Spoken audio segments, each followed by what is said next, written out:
What's up, party people? It's Keys Dan, RadioWhat.com, DJLittleRock.com, coming to you live and in living color from the Radio What studios. And this is my podcast, What Makes You Smarter. It's an extension of the RadioWhat.com internet radio station that I've been running for quite some time. And if you need DJ services, where do you go? DJLittleRock.com. Check availability, get a free price quote, and you can have me, possibly, at your next event. Entertaining you, entertaining the people. The people need to be entertained. If you'd like to tell your story, I encourage you to check out my other podcast, What Makes You Famous. Find it everywhere using the hashtag, What Makes You Famous. Let's learn some stuff right here on the What Makes You Smarter program. Today on the program, we're going to be talking about another interesting subject, at least to me, photography. Yes, I take a lot of pictures, and I enjoy photography. Let's get into it. Let's find out a little bit about photography. Photography is the art, application, and practice of creating durable images by recording light or other electromagnetic radiation, either electronically by means of an image sensor or chemically by means of a light-sensitive material such as photographic film. It is employed in many fields of science, manufacturing, and business, as well as its more direct uses for art, film, and video production, recreation purposes, hobby, and mass communication. Typically, a lens is used to focus the light, reflected or emitted from objects, into a real image on the light-sensitive surface inside a camera during a timed exposure. With an electronic image sensor, this produces an electrical charge at each pixel, which is electronically processed and stored in a digital image file for subsequent display or processing. The result with photographic emulsion is an invisible latent image, which is later chemically developed into a visible image, either negative or positive, depending on the purpose of the photographic material and the method of processing. A negative image on film is traditionally used to photographically create a positive image on paper base, known as a print, either by using an enlarger or by contact printing. Well, that's a little basic knowledge of what photography is. Let's go into the etymology of the word photography. It was created from the Greek roots photos, genitive of phos or light, and graph, representation by means of lines or drawing, together meaning drawing with light. Several people have coined the same new term from these roots independently. Hercules Florence, a French painter and inventor living in Campinas, Brazil, used the French form of the word photographie in private notes, which a Brazilian historian believes were written in 1834. This claim is widely reported, but is not yet largely recognized internationally. The first use of the word by the Franco-Brazilian inventor became widely known after the research of Boris Kosoy in 1980. The German newspaper Vost-Zeitung of February 25th, 1839, contained an article entitled Photography with the IE at the end, discussing several priority claims, especially Henry Fox Talbot's, regarding Daguerre's claim of invention. The article is the earliest known occurrence of the word in public print. It was signed J.M., believed to have been Berlin astronomer John van Maldier. The astronomer Sir John Herschel is also credited with coining the word, independent of Talbot, in 1839. The inventors Nicephore Niepce Henry Fox Talbot and Louis Daguerre seem not to have known or used the word photography with a Y, but referred to their processes as heliography. That was Niepce, and photogenic drawing, Talbotype, Caliotype, and that was Talbot, and daguerreotype, that was Daguerre. Here's a little history on photography. The precursor technologies. Photography is the result of combining several technical discoveries relating to seeing an image and capturing the image. The discovery of camera obscura, or dark chamber in Latin, that provides an image of a scene dates back to ancient China. Greek mathematicians Aristotle and Euclid independently described a pinhole camera in the 5th and 4th centuries BCE. In the 6th century CE, Byzantine mathematician Anthemius of Tralles used a type of camera obscura in his experiments. The Arab physicist Ibn al-Haytham al-Sahin, 965 to 1040, also invented a camera obscura and pinhole camera. Leonardo da Vinci mentions natural camera obscura that are formed by dark caves on the edge of a sunlit valley. A hole in the cave wall will act as a pinhole camera and project laterally reversed upside down image on a piece of paper. Renaissance painters used the camera obscura, which in fact gives the optical rendering in color that dominates Western art. It is a box with a hole in it, which allows light to go through and create an image onto the piece of paper. The birth of photography was then concerned with inventing means to capture and keep the image produced by the camera obscura. Albertus Magnus, 1193 to 1280, discovered silver nitrate, and George Fabricius, 1516 to 1571, discovered silver chloride, and the techniques described in Ibn al-Ahim's Book of Optics are capable of producing primitive photographs using medieval materials. Daniel Barbaro described a diaphragm in 1566.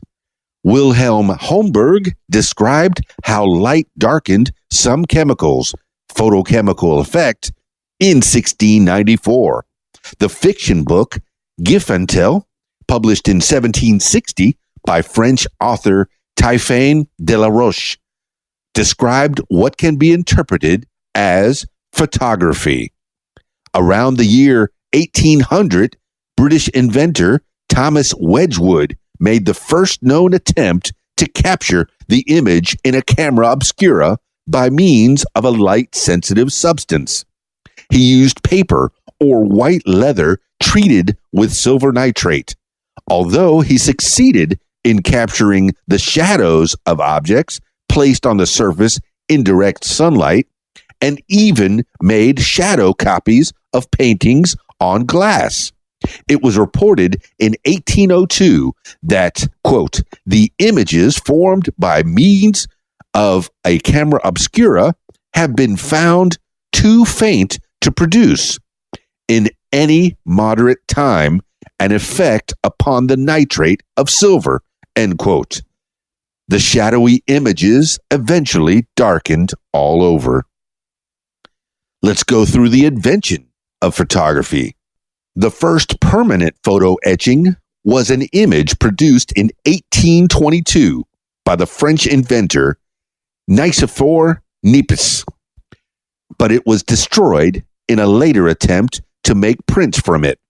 Niepce was successful again in 1825. In 1826 or 1827, he made The View from the Window at Le Grasse, the earliest surviving photograph from nature. i.e., of the image of a real-world scene as formed in a camera obscura by a lens. Because Niepce's camera photographs required an extremely long exposure, at least 8 hours and probably several days, he sought to greatly improve his Buitmann process or replace it with one that was more practical. In partnership with Louis Daguerre, he worked out post-exposure processing methods that produced visually superior results and replaced the Buitmann with a more light-sensitive resin.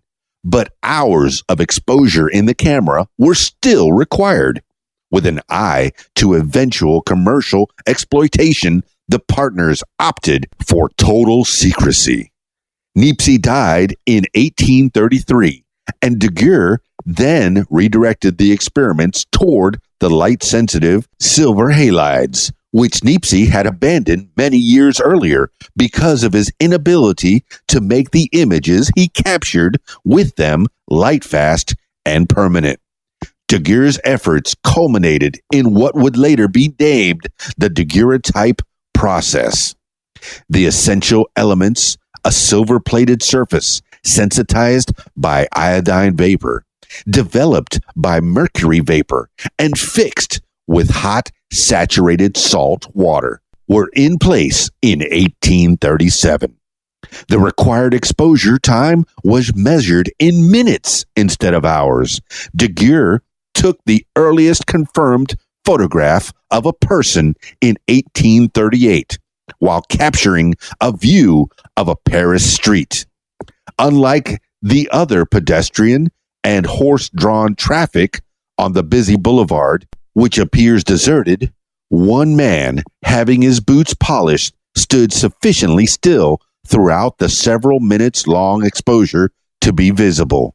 The existence of Daguerre's process was publicly announced, without details, on the 7th of January, 1839. The news created an international sensation. France soon agreed to pay Daguerre a pension in exchange for the right to present his invention to the world as a gift of France, which occurred when complete working instructions were unveiled on the 19th of August, 1839. In that same year, American photographer Robert Cornelius is credited with taking the earliest surviving photographic self-portrait, a selfie. In Brazil, Hercules Florence had apparently started working out a silver salt-based paper process in 1832, later naming it photography with an IE at the end. Meanwhile, a British inventor, William Fox Talbot, had succeeded in making crude but reasonably light-fast silver images on paper as early as 1834, but had kept his work secret. After reading about Daguerre's invention in January of 1839, Talbot published his hitherto secret method and set about improving on it. At first, like other pre-daguerreotype processes, Talbot's paper-based photography typically required hours-long exposures in the camera. But in 1840, he created the calotype process, which used the chemical development of a latent image to greatly reduce the exposure needed and compete with the daguerreotype. In both its original and calotype forms, Talbot's process, unlike Daguerre's, created a translucent negative which could be used to print multiple positive copies.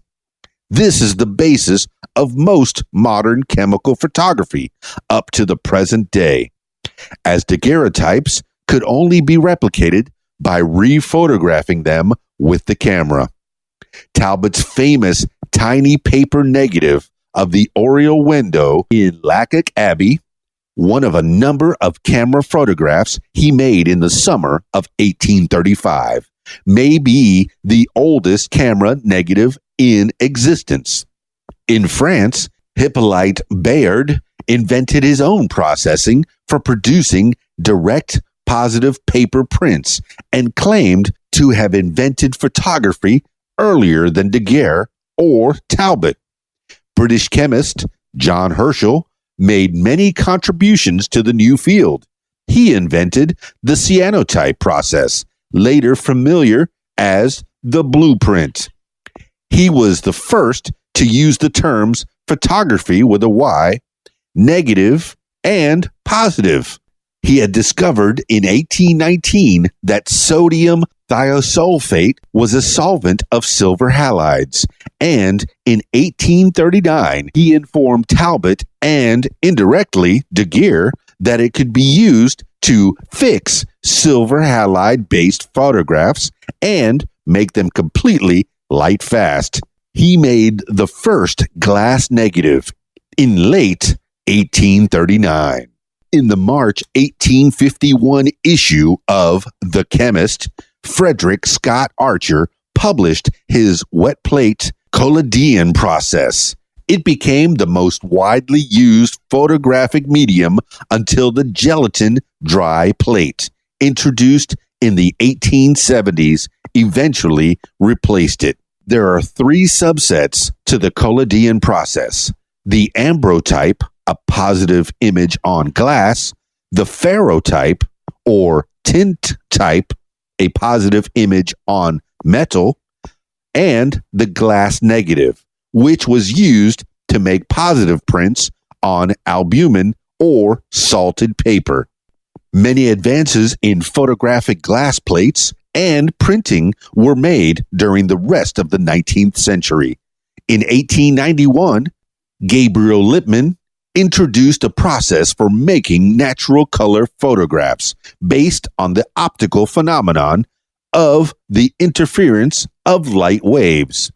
His scientifically elegant and important, but ultimately impractical invention earned him the Nobel Prize in Physics in 1908. Glass plates were the medium for most original camera photography from the late 1850s until the general introduction of flexible plastic films during the 1890s. Although the convenience of the film greatly popularized amateur photography, early films were somewhat more expensive and of markedly lower optical quality than their glass plate equivalents. And until the late 1910s, they were not available in the large formats preferred by most professional photographers. So the new medium did not immediately or completely replace the old.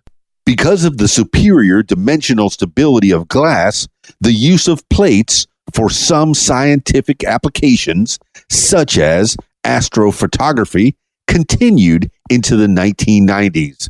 And in the niche field of laser holography, it has persisted into the 2010s. Let's go into film. Herder and Driffield began pioneering work on the light sensitivity of photographic emulsions in 1876. Their work enabled the first quantitative measure of film speed to be devised. The first flexible photographic roll film was marketed by George Eastman in 1885. But this original film was actually a coating on paper base. As part of the processing, the image-bearing layer was stripped from the paper and transferred to a hardened gelatin support. The first transparent plastic roll film followed in 1889. It was made from a highly flammable nitrocellulose celluloid, now usually called nitrate film.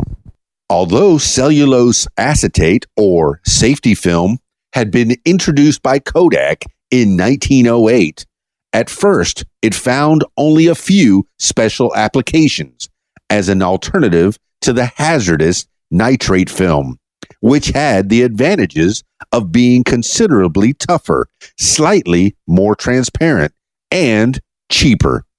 The changeover was not completed for X-ray films until 1933. And although safety film was always used for 16mm and 8mm home movies, nitrate film remained standard for theatrical 35mm motion pictures until it was finally discontinued in 1951. Films remained the dominant form of photography until the early 21st century, when advances in digital photography drew consumers to digital formats. Although modern photography is dominated by digital users, film continues to be used by enthusiasts and professional photographers. The distinctive look of film-based photographs compared to digital images is likely due to a combination of factors, including 1. Differences in spectral and tonal sensitivity, S-shaped density to exposure, H&D curve, with film versus linear response curve for digital CCD sensors, and 2. Resolution, and 3. Continuity of tone. Let's go through the early black and white. Originally, all photography was monochrome or black and white. Even after color film was readily available, black and white photography continued to dominate for decades due to its lower cost and its classic photographic look. The tones and contrast between light and dark areas define black and white photography. It is important to note that monochromatic pictures are not necessarily composed of pure blacks, whites, and intermediate shades of gray, but can involve shades of one particular hue, depending on the process. The cyanotype process, for example, produces an image composed of blue tones. The albumin print process, first used more than 170 years ago, produces brownish tones. Many photographers continue to produce some monochrome images, sometimes because of the established archival permanence of well-processed silver halide-based materials. Some full-color digital images are processed using a variety of techniques to create black and white results, and some manufacturers produce digital cameras that exclusively shoot monochrome. Monochrome printing or electronic display can be used to salvage certain photographs taken in color which are unsatisfactory in their original form. Sometimes, when presented as black and white or single color toned images, they are found to be more effective. Although color photography has long predominated, monochrome images are still produced, mostly for artistic reasons. Almost all digital cameras have an option to shoot in monochrome, and almost all image editing software can combine or selectively discard RGB color channels to produce a monochrome image from one shot in color. Now let's go through color photography. Color photography was explored beginning in the 1840s. Early experiments in color required extremely long exposures, hours or days, for camera images, and could not fix the photograph to prevent the color from quickly fading when exposed to white light. The first permanent color photograph was taken in 1861 using the three-color separation principle first published by Scottish physicist James Clerk Maxwell in 1855. The foundation of virtually all practical color processes. Maxwell's idea was to take three separate black and white photographs through red, green, and blue filters. This provides the photographer with the three basic channels required to recreate a color image. Transparent prints of the images could be projected through similar color filters and superimposed on the projection screen, an additive method of color reproduction. A color print on paper could be produced by superimposing carbon prints of the three images made in their complementary colors, a subtractive method of color reproduction pioneered by Louis Ducos Duharin in the late 1860s. Russian photographer Sergei Mikhailovich Prokudin Gorskil made extensive use of this color separation technique, employing a special camera which successfully exposed the three color-filtered images on different parts of an oblong plate. Because his exposures were not simultaneous, unsteady subjects exhibited color fringes, or, if rapidly moving through the scene, appeared as brightly colored ghosts in the resulting projected or printed images. Implementation of color photography was hindered by the limited sensitivity of early photographic materials, which were mostly sensitive to blue, only slightly sensitive to green, and virtually insensitive to red.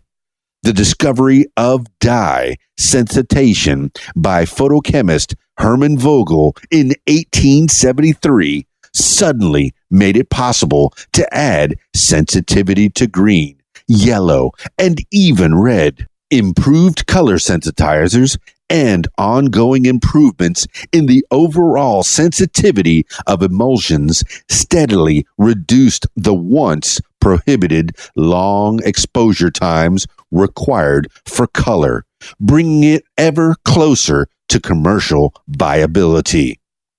Autochrome, the first commercially successful color process, was introduced by the Lumiere brothers in 1907. Autochrome plates incorporated a mosaic color filter layer made of dyed grains of potato starch, which allowed the three color components to be recorded as adjacent microscopic image fragments.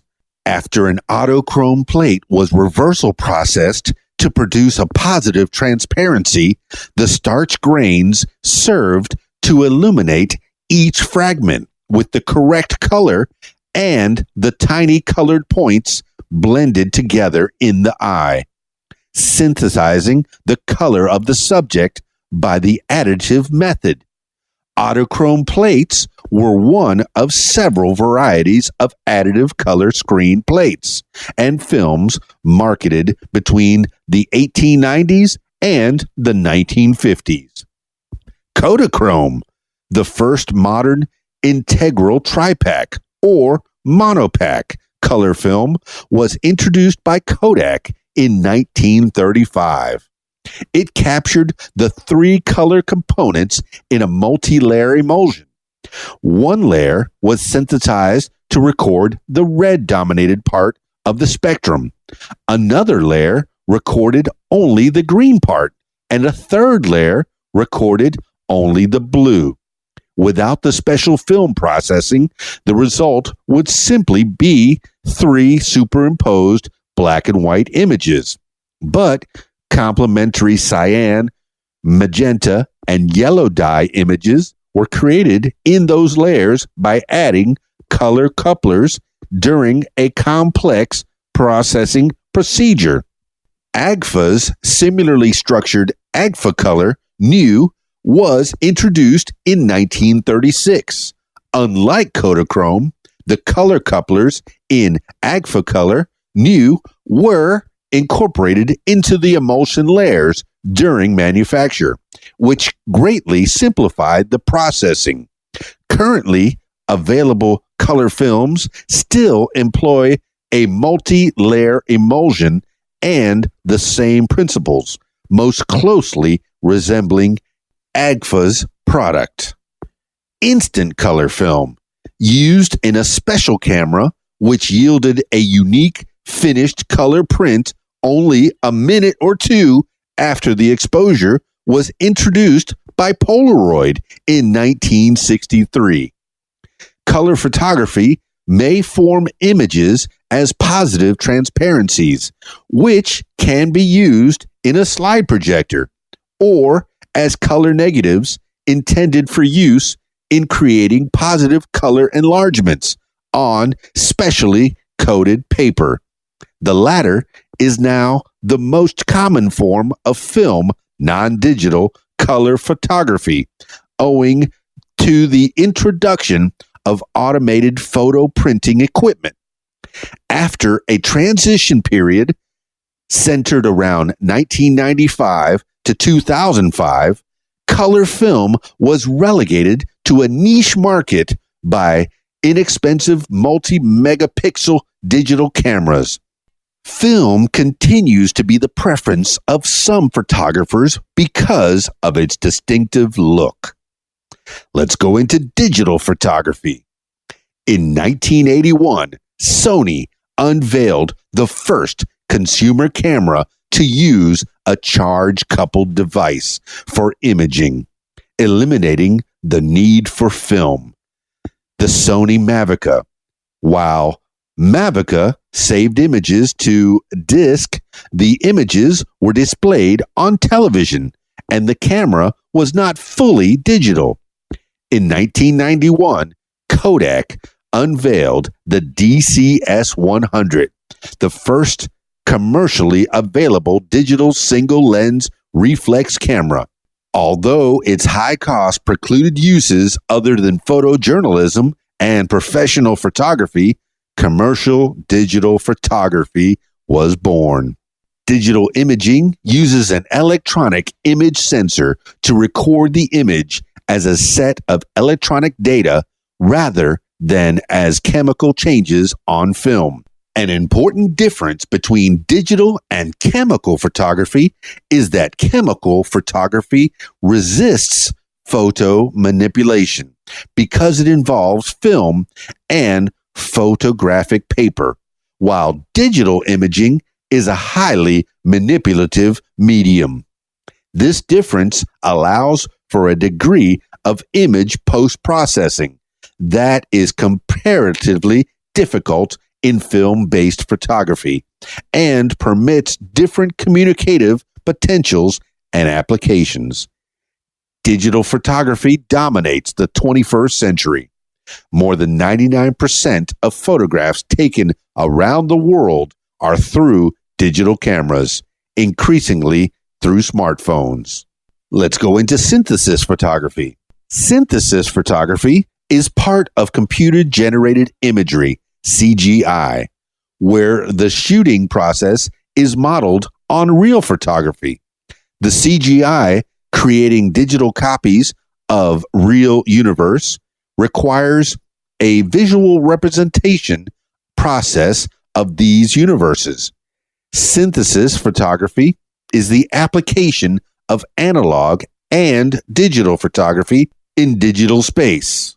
With the characteristics of the real photography, but not being constrained by the physical limits of real world, synthesis photography allows artists to move into areas beyond the grasp of real photography. Let's go through some techniques. A large variety of photographic techniques and media are used in the process of capturing images for photography. These include the camera, stereoscopy, dual photography, full spectrum, ultraviolet and infrared media, light field photography, and other imaging techniques. Let's talk about cameras. The camera is the image forming device, and a photographic plate, photographic film, or a silicon electronic image sensor is the capture medium. The respective recording medium can be the plate or film itself, or a digital magnetic or electronic memory. Photographers control the camera and lens to expose the light recording material to the required amount of light to form a latent image on plate or film or raw file in digital cameras, which, after appropriate processing, is converted to a usable image. Digital cameras use an electronic image sensor based on light-sensitive electronics, such as charge-coupled device, CCD, or complementary metal oxide semiconductor, CMOS, technology. The resulting digital image is stored electronically, but can be reproduced on a paper. The camera, or camera obscura, is a dark room or chamber from which, as far as possible, all light is excluded except the light that forms the image. It was discovered and used in the 16th century by painters. The subject being photographed, however, must be illuminated.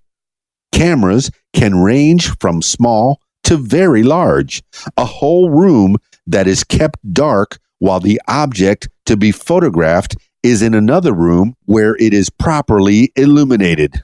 This was common for reproduction photography of flat copy when large film negatives were used. As soon as photographic materials became fast or sensitive enough for taking candid or surreptitious pictures, small detective cameras were made, some actually disguised as a book or handbag or pocket watch, the Tikka camera, or even worn hidden behind an ascot necktie with a tie pin that was really the lens.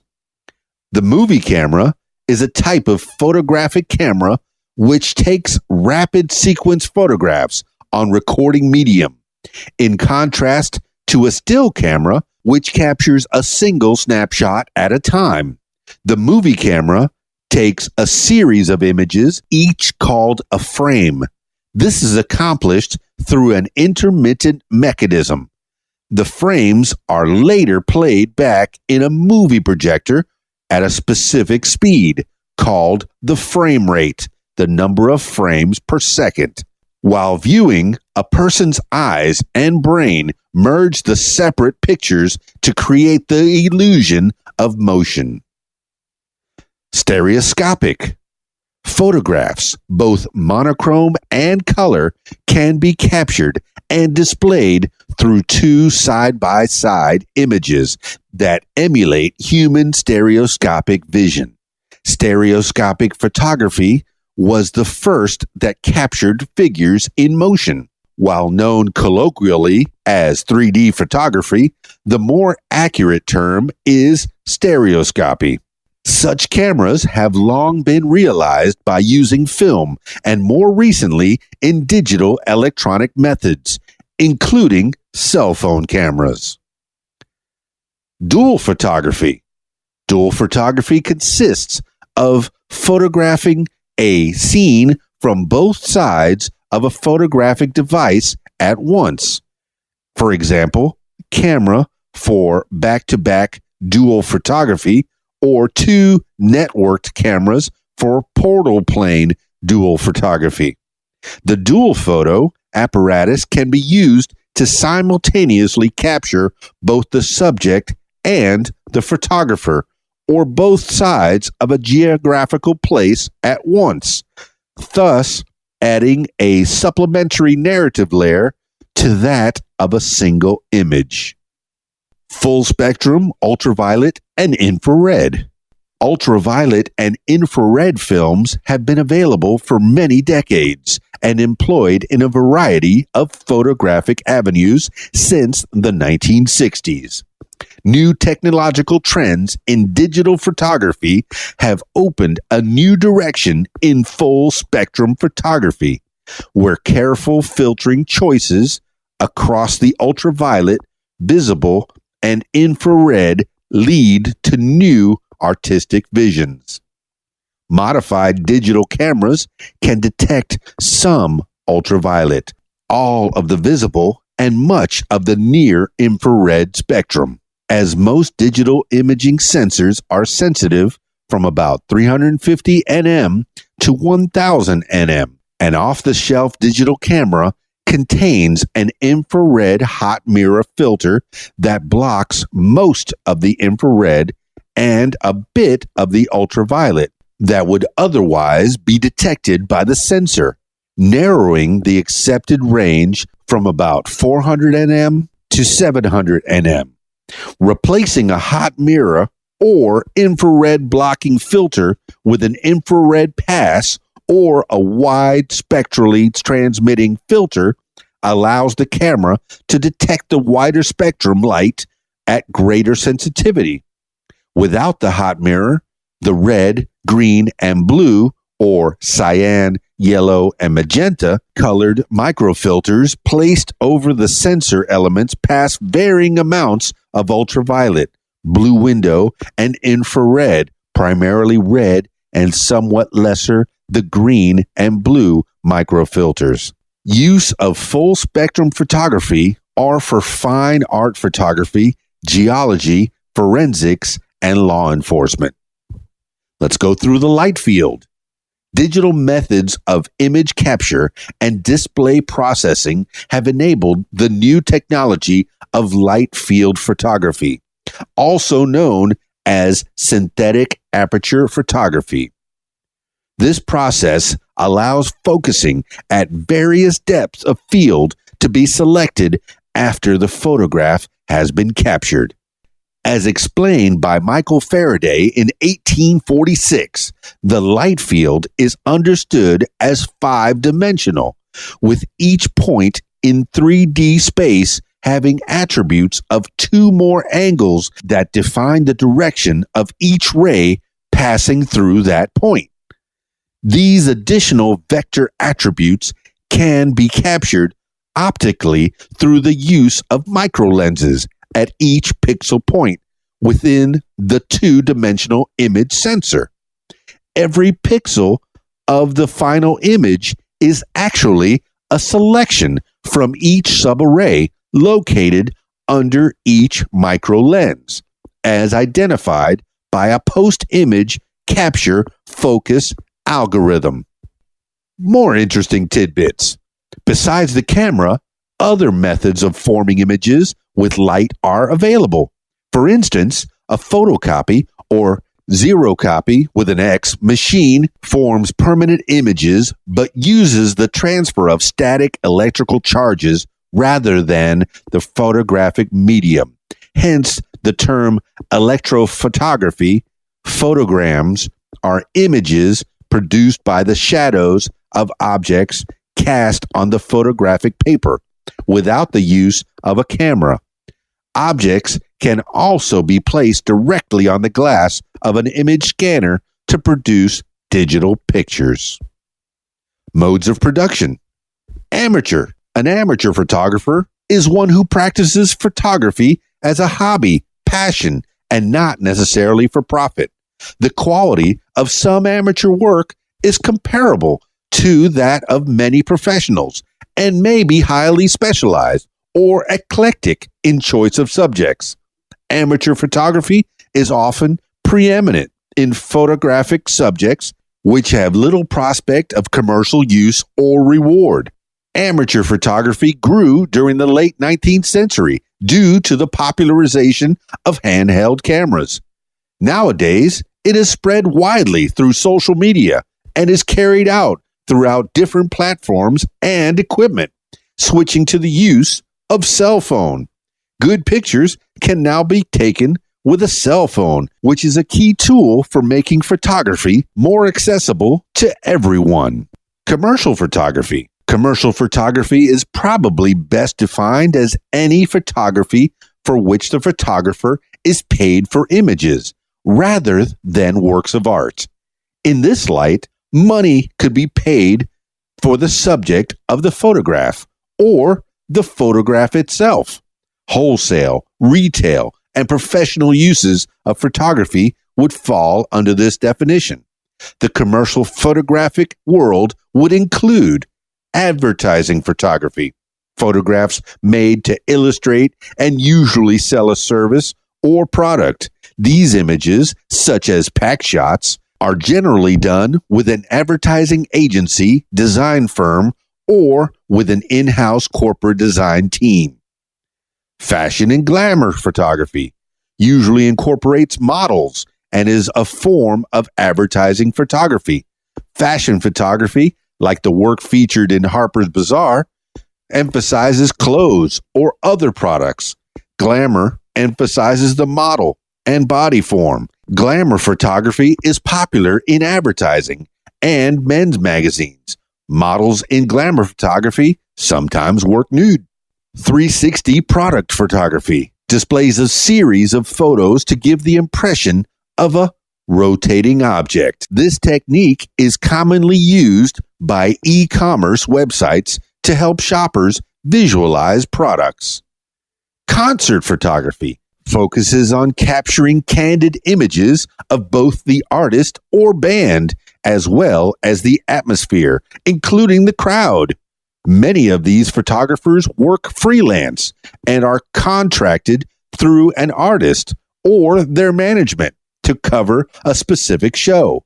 Concert photographs are often used to promote the artist or band in addition to the venue.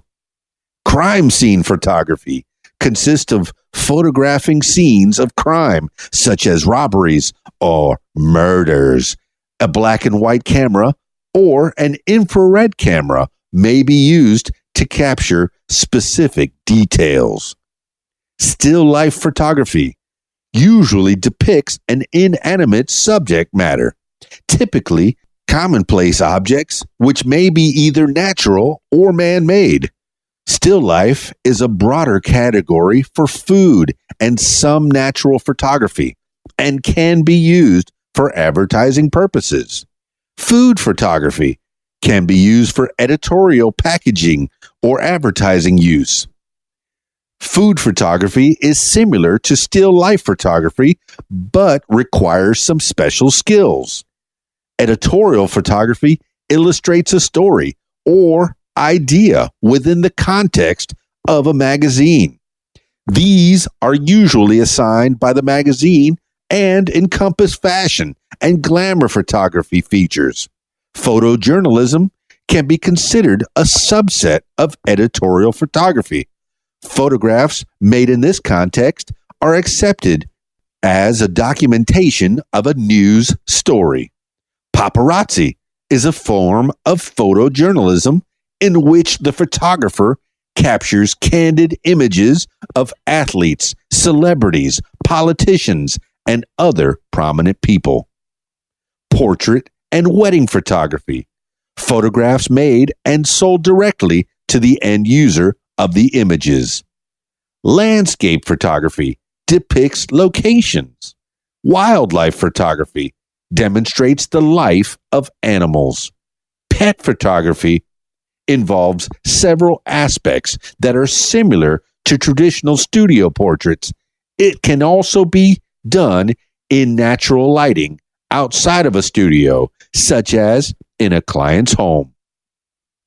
The market for photographic services demonstrates the aphorism, "A picture is worth 1,000 words," which has an interesting basis in the history of photography.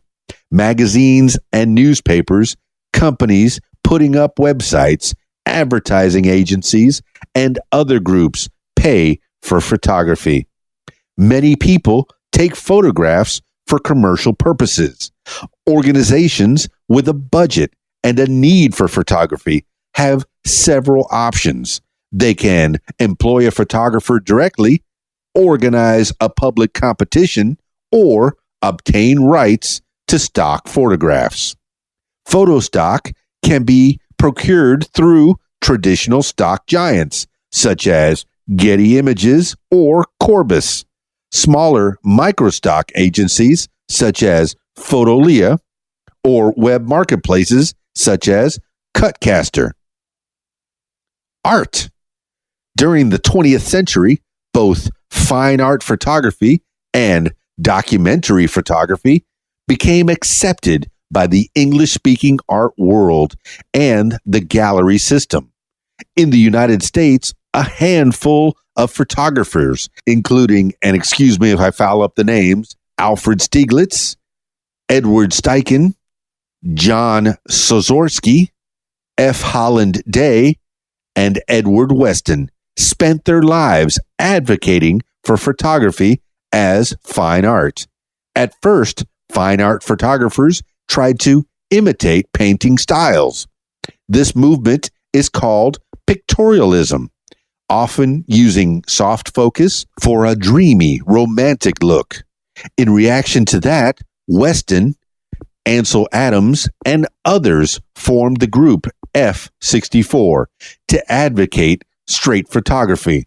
The photograph as a sharply focused thing in itself and not an imitation of something else. The aesthetics of photography is a matter that continues to be discussed regularly, especially in artistic circles. Many artists argue that photography was the mechanical reproduction of an image. If photography is authentically art, then photography in the context of art would need redefinition, such as determining what component of a photograph makes it beautiful to the viewer. The controversy began with the earliest images written with light. Nikifor Nipsey, Louis Daguerre, and others amongst the very earliest photographers were met with acclaim, but some questioned if their work met the definitions and purposes of art. Clive Bell, in his classic essay, Art, states that only, quote, significant form, end quote, can distinguish art from what is not art. There must be some one quality without which a work of art cannot exist, possessing which, in the least degree, no work is altogether worthless. What is this quality? What quality is shared by all objects that provoke our aesthetic emotions? What quality is common to Santa Sofia and the windows at Chartres, Mexican sculpture, a Persian bowl, Chinese carpets, Giotto's frescoes at Padua, and the masterpieces of Poussin and Pero della Francesca and Cézanne? Only one answer seems possible: significant form. In each, lines and colors combined in a particular way. Certain forms and relations of forms stir our aesthetic emotions. On the 7th of February 2007, Sotheby's London sold the 2001 photograph 99 cent to Diptychon for an unprecedented $3,346,456 to an anonymous bidder, making it the most expensive at the time. Conceptual photography turns a concept or idea into a photograph, even though what is depicted in the photographs are real objects. The subject is strictly abstract. Let's go into photojournalism. Photojournalism is a particular form of photography, the collecting, editing, and presenting of news material for publication or broadcast, that employs images in order to tell a news story. It is now usually understood to refer only to still images, but in some cases, the term also refers to video used in broadcast journalism. Photojournalism is distinguished from other close branches of photography: documentary photography, social documentary, street photography, celebrity photography, by complying with a rigid ethical framework which demands that the work be both honest and impartial whilst telling the story in strictly journalistic terms. Photojournalists create pictures that contribute to the news media and help communities connect with one another. Photojournalists must be well informed and knowledgeable about events happening right outside their door. They deliver news in a creative format that is not only informative, but also entertaining. Science and forensics. The camera has a long and distinguished history as a means of recording scientific phenomena, from the first use by Daguerre and Fox Talbot, such as astronomical events, eclipses, for example, small creatures, and plants, when the camera was attached to the eyepiece of microscopes in photomicroscopy, and for macro photography of larger specimens. The camera also proved useful in recording crime scenes and the scenes of accidents, such as the Wootton Bridge collapse in 1861.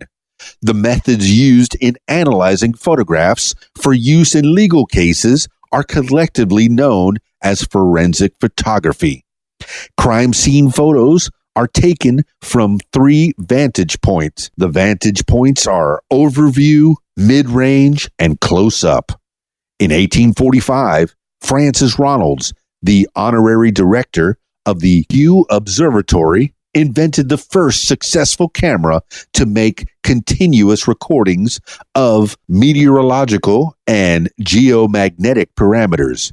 Different machines produced 12 or 24-hour photographic traces of the minute-by-minute variations of atmospheric pressure, temperature, humidity, atmospheric electricity, and the 3 components of geomagnetic forces. The cameras were supplied to numerous observatories around the world, and some remained in use until well into the 20th century. Charles Brooke, a little later, developed similar instruments for the Greenwich Observatory. Science uses image technology that has derived from the design of the pinhole camera. X-ray machines are similar in design to the pinhole cameras, with high-grade filters and laser radiation.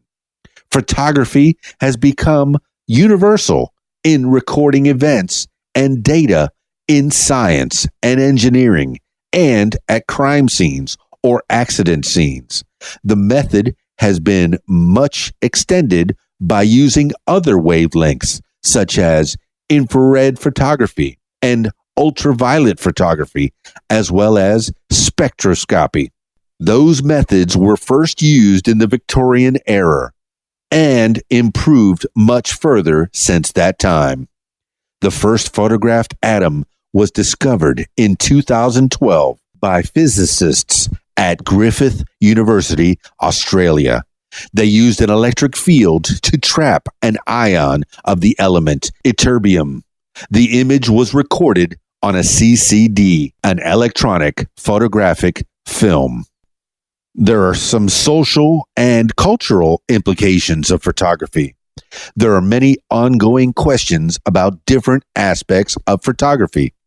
In her writing on photography, 1977, Susan Sontag discusses concerns about the objectivity of photography. This is a highly debated subject within the photographic community. Sontag argues, quote, "To photograph is to appropriate the thing photographed. It means putting oneself into certain relation to the world that feels like knowledge and therefore like power," end quote. Photographers decide what to take a photo of, what elements to exclude, and what angle to frame the photo. And these factors may reflect a particular socio-historical context. Along these lines, it can be argued that photography is a subjective form of representation. Modern photography has raised a number of concerns on its effect on society. In Alfred Hitchcock's Rear Window, 1954, the camera is presented as promoting voyeurism. Although the camera is an observation station, the act of photographing is more than passive observing. Digital imaging has raised ethical concerns because of the ease of manipulating digital photographs in post-processing. Many photojournalists have declared that they will not crop their pictures or are forbidden from combining elements of multiple photos to make photo montages, passing them as real photographs. Today's technology has made image editing relatively simple for even the novice photographer. However, recent changes of in-camera processing allow digital fingerprinting of photos to detect tampering for purposes of forensic photography. Photography is one of the new media forms that changes perception and changes the structure of society. Further unease has been caused around cameras in regards to desensitization. Fears that disturbing or explicit images are widely accessible to children and society at large have been raised. Particularly photos of war and pornography are causing a stir. Sontag is concerned that, quote, to photograph is to turn people into objects that can be symbolically possessed, end quote. Desensitization discussion goes hand in hand with debates about censored images. Sontag writes of her concern that the ability to censor pictures means the photography has the ability to construct reality. One of the practices through which photography constitutes society is tourism. Tourism and photography combine to create a tourist gaze, in which local inhabitants are positioned and defined by the camera's lens. However, it has also been argued that exists a reverse gaze through which indigenous photographies can position the tourist photographer as a shallow consumer of images. Additionally, photography has been the topic of many songs in popular culture. Law. Photography is both restricted as well as protected by law in many jurisdictions. Protection of photographs is typically achieved through the granting of copyright or moral rights to the photographer. In the United States, photography is protected as a First Amendment right, and anyone is free to photograph anything seen in public spaces as long as it is in plain view. In the UK, a recent law, Counter-Terrorism Act of 2008, increases the power of police to prevent people, even press photographers, from taking pictures in public places. In South Africa, any person may photograph any other person without their permission in public spaces, and the only specific restriction placed on what may not be photographed by government is related to anything classed as national security. Each country has different laws. Whew. That's a little bit about photography. I hope you enjoyed it. If you're still with me, stick around. More to come. Subscribe. This is Keys Dan, RadioWhat.com, DJLittleRock.com. Peace. I'm out of here. I'm out of here. I'm out of here. I'm out of here. I'm out of here. I'm out of here. I'm out of here. If you like what you hear, I encourage you to follow What Makes You Smarter on social media. Find it on Facebook at What Makes You Smarter, Instagram at What Makes You Smarter, Twitter at SmarterWhat, and YouTube, username Keys Dan. Leave What Makes You Smarter podcast a review and subscribe. Listen to What Makes You Smarter podcast on Spotify, iTunes, YouTube, Stitcher, Google Podcasts, and Podcast Addict. My personal favorite, learn with me on my podcast, What Makes You Smarter. And if you'd like to tell your story, I encourage you to check out my other podcast, What Makes You Famous. Find it everywhere using the hashtag What Makes You Famous. Call 501-470-6386. and leave a message to set up a time for What Makes You Famous. Support What Makes You Smarter podcast using the PayPal, paypal.me/KeysDan. Email info@radiowhat.com. What Makes You Smarter is a production of Keys Dan Enterprises Incorporated at keysdan.com. Thank you for listening.